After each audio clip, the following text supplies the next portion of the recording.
بہلول کا نام آپ نے سنا ہوگا، یہ مشہور مجاذیب میں سے یہ مجذوب گزرا ہے۔ تو یہ دریائے دجلہ کے کنارے گھومتا تھا اور لوگ اس سے ملتے تو جو اس کی زبان سے نکلتا وہ پورا ہو جاتا۔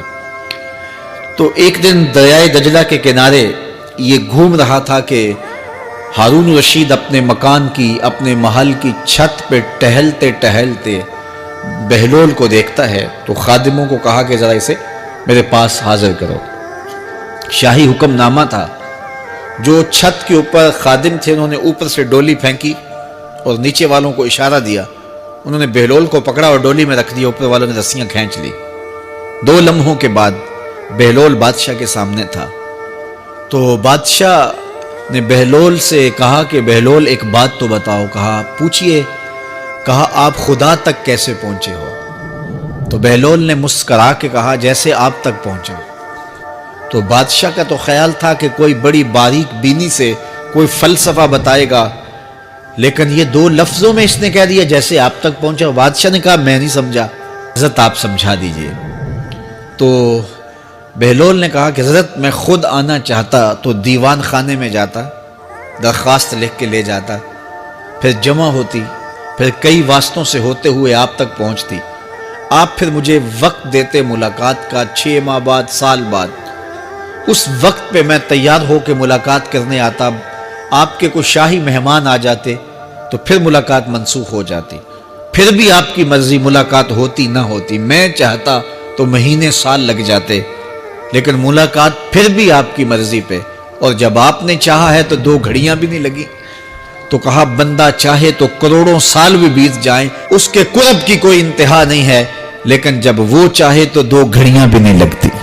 تو کہا کہ قل ان کنتم تحبون اللہ فاتبعونی یحببکم اللہ، کہ اگر تم اللہ سے محبت کرتے ہو تو آسان طریقہ تمہیں بتا دیتے ہیں، میرے محبوب کی چوکھٹ پہ آ جاؤ، اللہ اکبر، جس کو تم ڈھونڈنے نکلے تھے وہ تمہیں وہاں مل جائے گا، اور تم اس سے محبت کا دعویٰ رکھتے تھے وہ تم سے محبت کا دعویٰ کرے گا، اور پھر جب تم اس کے محبوب ہو جاؤ گے تو پھر جو تم کہو گے وہ کیوں نہیں ہوگا، کیونکہ محبوبوں کی تو بات مانی جاتی ہے نا۔ یہ نظام الدین اولیاء علیہ رحمہ کو محبوب الہی کہتے ہیں نا۔ ان کا واقعہ بھی علماء نے یہ لکھا ہے، صوفیاء نے، کہ ان کے شیخ حضرت بابا فرید الدین گنج شکر رحمۃ اللہ تعالی علیہ ایک دن موج میں آ گئے اور کہا کہ نظام الدین محب بنو گے یا محبوب بنو گے؟ تو یہ بڑی خدمت کرتے تھے اپنی شیخ کی، تو کہا کہ محب بنو گے یا محبوب؟ تو کہا حضرت اگر اجازت ہو تو اپنی ماں کو نہ پوچھاؤ۔ اللہ اکبر، ان لوگوں کی مائیں بھی تو صاحب حال ہوا کرتی تھیں۔ تو کہا کہ اگر اجازت ہو تو اپنی ماں کو نہ پوچھاؤں کہ محب بننا ہے یا محبوب بننا ہے؟ کہا جاؤ تمہیں اجازت ہے۔ تو گھر کی طرف روانہ ہوئے، 1 دن کا سفر کیا۔ راستے میں ایک فقیر تھا مجذوب، جو راستے میں بیٹھا تھا، حالت اس کی عجیب سی تھی، تو یہ سلام کر کے گزرنے لگے تو وہ مسکرا کے بولا محب بنو گے یا محبوب؟ تو حیرت زدہ ہو گئے کہ اسے کیسے پتا چل گیا، یہ تو میرے شیخ کا اور میرا راز ہے۔ تو رک گئے، کہا کہ حضرت اگر آپ بتا دیں تو بہت اچھا ہو۔ کہا نہیں نہیں، ماں سے پوچھو، جو وہ بتائے گی وہی بن جانا، اور اگر ماں نے نہ بتایا تو کل آ جانا، اسی وقت یہاں ملاقات ہوگی، پھر میں بتا دوں گا۔ خیر چلے، رات کو پہنچے، والدہ کی خدمت میں سلام پیش کیا، پاؤں دبائے اور کہا کہ شیخ موج میں آ گئے اور کہا محب بنو گے محبوب بنو گے؟ تو میں نے کہا ماں سے پوچھ لوں۔ تو میں اماں جی آپ سے پوچھنے آیا ہوں، راستے میں یہ واقعہ بھی ہوا۔ تو ماں نے کہا کہ بیٹے تم صبح ناشتہ کر کے پلٹ جانا، اور وہ جو راستے میں تیرے دل کی بات بوجھ گیا وہ کوئی صاحب حال تھا، وہ تمہیں صحیح بتا سکے گا کہ محب بننا کہ محبوب بننا۔ خیر یہ صبح ناشتہ کر کے ماں کے پاؤں پکڑے، اجازت طلب کی اور واپس نکلے، اور وہاں جا کے دیکھا تو کوئی فقیر نہیں ہے۔ بڑے حیرت زدہ ہوئے، دائیں بائیں سے پوچھا کہ یہاں کل ایک بابا بیٹھا تھا، کہا وہ تو کل کا ہی فوت ہو گیا۔ تو کہا اس کی قبر کہاں ہے؟ کہا قبر کس نے بنانی تھی اس کی؟ وہ گندگی کے ڈھیر پہ لوگوں نے پھینک دیا۔ دل میں بڑے حیرت زدہ ہوئے، اتنا با کمال تھا، لیکن اپنی حالت یہ، خیر وہاں چلے گئے اور جا کے کھڑے ہو کے پوچھنے لگے، بندہ خدا دل کی باتیں بوجھتا تھا،